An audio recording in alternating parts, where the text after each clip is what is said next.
Happy new year వచ్చేసింది జోరుగా, hearty welcome చెప్పేద్దామా హాయిగా.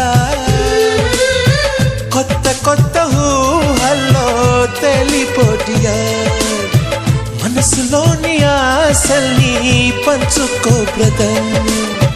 గుండెలోని భావాలు గుప్పుమన్న ఈ వేళ, కదిలల్లే కాలపు కన్నెకి టాటా చెప్పుదామా. జనవరితో అడుగులు వేస్తూ ముందుకి పోదామా.